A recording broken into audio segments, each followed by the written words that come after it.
Baik, kita lanjutkan ke pembahasan soal nomor 26. Gambar berikut menunjukkan potensi global untuk konservasi keragaman hayati. Nah, konservasi keragaman hayati itu maksudnya adalah upaya melindungi berbagai jenis makhluk hidup, mulai dari tanaman, hewan, dan mikroorganisme. Nah, dari gambar kita memperoleh informasi bahwasannya konservasi keragaman hayati di seluruh dunia itu tergolong rendah.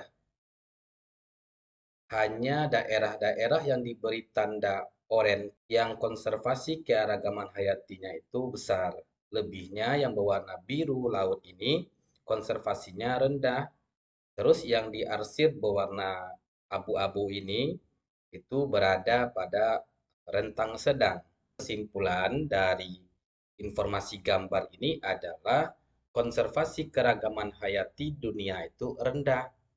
Nah, kalau konservasi keragaman hayati itu rendah, apa tantangan utama, apa dampak utama dalam produksi pangan terkait dengan keragaman hayati ini?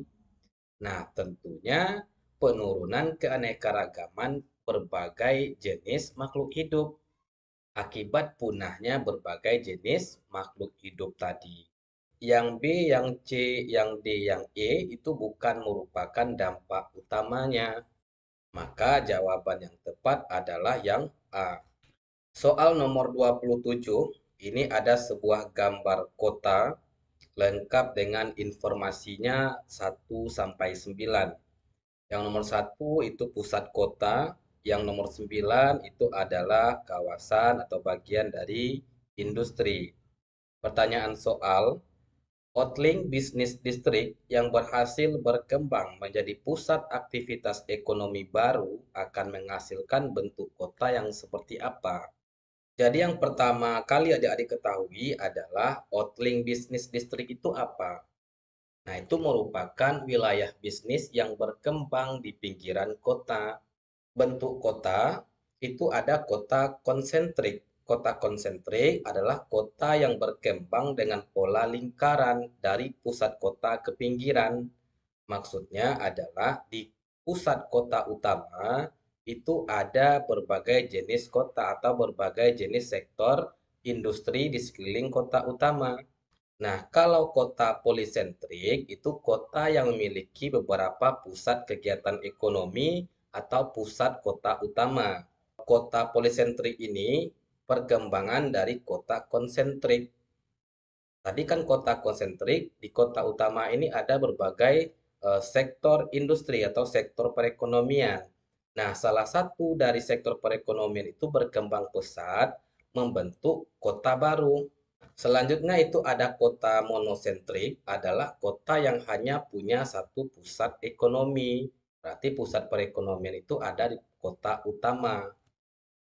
Kalau kota sektoral, itu kota yang berfokus pada pemisahan fungsi dalam kota berdasarkan sektor-sektor seperti industri, perumahan, dan komersial. Kalau kota linear adalah kota yang berkembang seperti garis panjang, misalnya sepanjang jalan besar, artinya seperti ini. Daerah kotanya itu di sepanjang garis ini saja, itu maksud kota linear.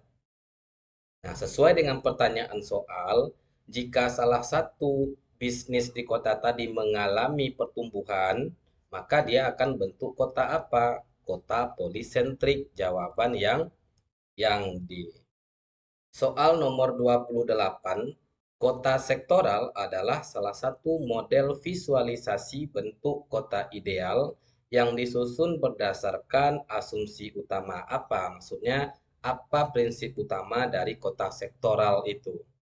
Nah, tadi sudah dijelaskan kalau kota sektoral adalah kota yang berfokus pada pemisahan fungsi di dalam kota berdasarkan sektor-sektor seperti industri, perumahan, dan komersial. Karena sektor-sektor perekonomian tadi terpisah-pisah atau dibagi-bagi, maka prinsip utama dari kota ini adalah terdapat koridor transportasi. Koridor transportasi itu maksudnya adalah Jalur penghubung, artinya transportasi penghubung di dalam kawasan kota itu. Jadi koridor transportasi ini penting karena dapat mempengaruhi biaya dan waktu tempuh untuk mengakses berbagai bagian kota yang terpisah. Misalnya antara kawasan industri dan kawasan perumahan. Maka jawaban nomor 28 adalah yang A.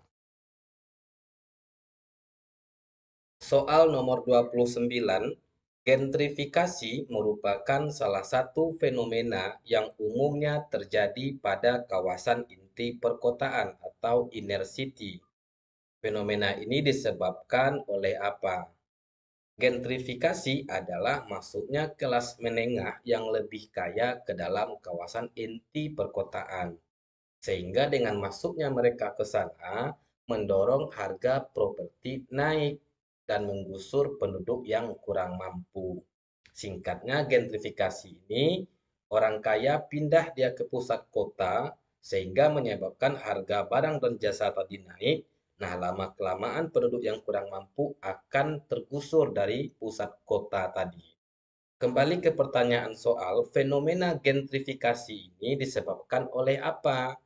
Nah, disebabkan oleh meningkatnya jumlah pekerja kerah putih atau kelas menengah yang ingin tinggal dekat dengan kantor atau dekat dengan pusat kota. Jawaban yang B.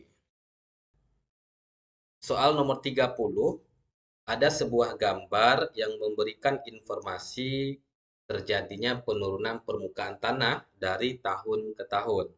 Pertanyaan soal, berdasarkan ilustrasi di atas, salah satu inisiatif mitigasi yang dapat dilaksanakan oleh pemerintah kota untuk menghindari terjadinya subsidensi tanah atau penurunan permukaan tanah adalah subsidensi, turunnya permukaan tanah karena air tanah diambil secara terus-menerus, misalnya untuk industri dan rumah tangga.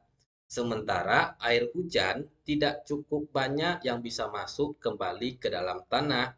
Akibatnya tanah menjadi kosong, permukaan tanah turun, terjadilah yang namanya subsidensi.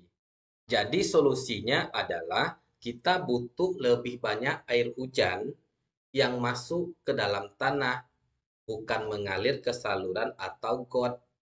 Nah, makanya menambah atau meningkatkan jumlah permukaan resapan untuk menangkap runoff permukaan adalah mitigasi yang dapat dilakukan oleh pemerintah agar tanah tadi tidak turun.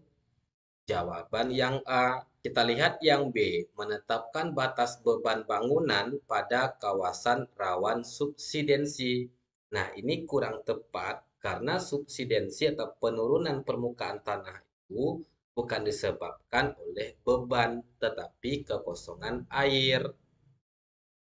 Yang C juga kurang tepat, memastikan terdapat pasak bumi pada kawasan rawan subsidensi. Berarti ini upaya untuk melindungi bangunannya, bukan melindungi tanahnya. Yang D melakukan normalisasi pada sungai di sekitar kawasan rawan subsidensi.